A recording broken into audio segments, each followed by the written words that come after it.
What's up, guys? This is Ian here, coach of your Ladner Lanturn, bringing you guys our Week 1 team builder for the Nimbasa City League. I'm pretty hyped about this.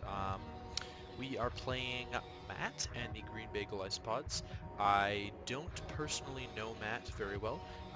We just met a couple of days ago when he joined the league. But I know that I'm going to get along with him very well because he's also a hockey fan, so I can appreciate anyone else who's a hockey fan. It's my favorite sport, obviously, as you can tell by me talking about it.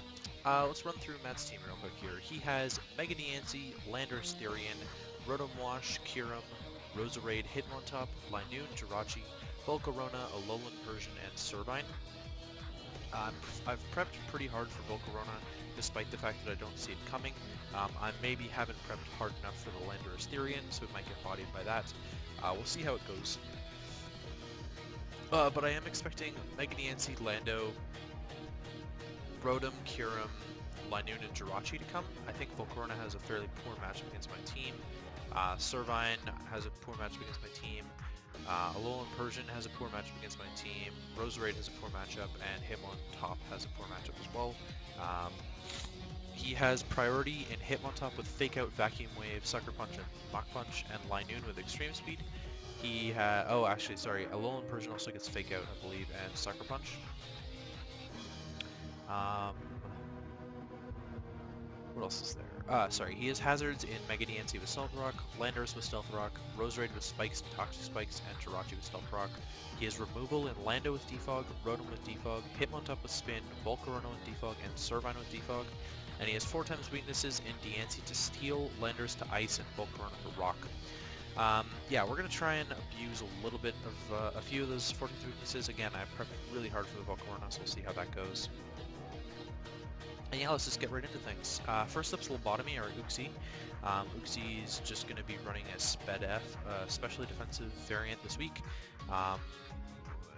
Should maybe, well, no, you know what, we're running U-turns, that makes sense.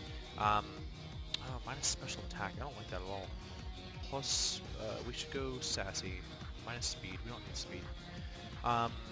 Yeah, Foul Play, U-turn, Stealth Rock, and Psychic. A little bit offensive, but for the most part defensive. Kind of our dedicated lead to get up Stealth Rocks. U-turn out on something, we can Foul Play the Landorus if he wants to do that.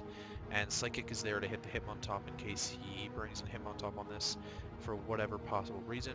It's also good for the Roserade if he's leading Roserade too. Next up is Elefante. We'll bring Rindoberry for the Roserade and the Servine. I found that Rindoberry is maybe a little bit better than Pasho Berry, but I was thinking about Pasho Berry too, so it's all... And then I was thinking about Yachi in case the Kyurem comes, blah blah blah blah blah. We ended up with Rindoberry.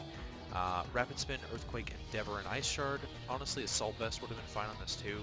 I thought about putting Assault Vest on this, but this is a physically defensive Donphan. I don't really want a specially defensive item on my physically defensive Pokemon. Max HP, max attack, pretty standard Donphan set for the most part, except maybe the Endeavor. I'm hoping to be able to catch something with an Endeavor if they get me to Sturdy.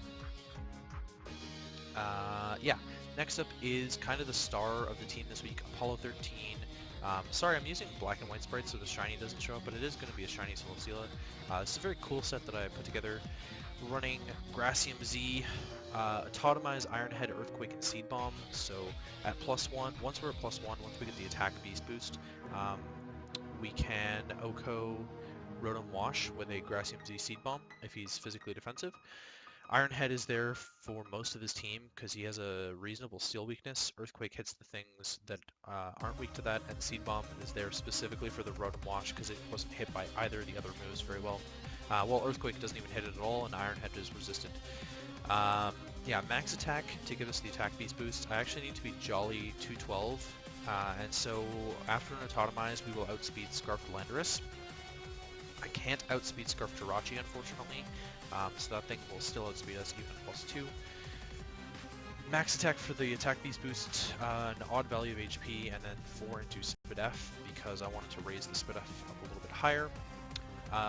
Then we have Hail Hydra, or Hydreigon, with the choice specs. He really does not have a very good switch into Hydreigon. He's got some fast Pokemon, but for the most part, like a lot of his team just does not want his Dark Pulse resists are Alolan Persian, Hitmontop, and Mega Diancie, none of which actually want to take a Choice Specs Dark Pulse. So yeah, we have to be careful about Draco because he's got Mega Diancie, obviously, which we do have the Flash Cannon for if he wants to switch that in. It's actually a really good switch in to both of Hydreigon's dual stabs, so I'm expecting it to be the switch in, potentially, and then we'll show off that we have Flash Cannon and kill it. U-turn is there for good momentum. Potentially the first time around I would go for a U-turn so that he doesn't suspect that we have Flash Cannon, although he might. It's better than running like a Hidden Power Steel or something on here. Timid with enough speed to outpace Kyurem if our Scarf gets knocked off, or if he's, we're Specs, so we're outrunning Kyurem if he's not Scarfed. Next up is Forceful. Another check to Volcarona is our Choice Scarf Darmanitan. Volcarona is a pain in the ass, and even though we won't outspeed it at +1, it's always nice to have a Flare Blitz there to kill it, so that's the idea with that. Flare Blitz, U-turn, Rock Slide, and Earthquake. Obviously, we're only benefiting from Sheer Force on Flare Blitz and Rock Slide, but this is... it doesn't matter because we're not running Life Orb, we're running the Scarf, so... Flare Blitz hits his team ridiculously hard, except for the Rotom. Rotom... I don't have a good switch. Well, if I was going to U-turn into Rotom, I would probably go into Hail Hydra, honestly, because I didn't really think about that, and I didn't bring anything for the Rotom. Anyways, this is fine. This is fine. We're fine. We're fine. We're fine. Yeah, we're fine. We're fine. I don't necessarily know if I like Darmanitan that much against his team anymore. Well, you know what? It's really hard to tell because Darmanitan and Azu both kind of fulfill the same role against his team, which is revenge killing. Azu with a Banded Aqua Jet does it reasonably well. Darmanitan with a Scarf Flare Blitz does it reasonably well. So it's really up to preference. And I think this week his team's a little bit more weak to fire than it is to water. So we're going to go with this. I'm not changing it at this point, it's too late. We're running out of speed, 2-speed tie Kyurem. Especially if he's Scarf Kyurem, that's really helpful. Max attack and 4 into Spadef. And last but not least is Rocky.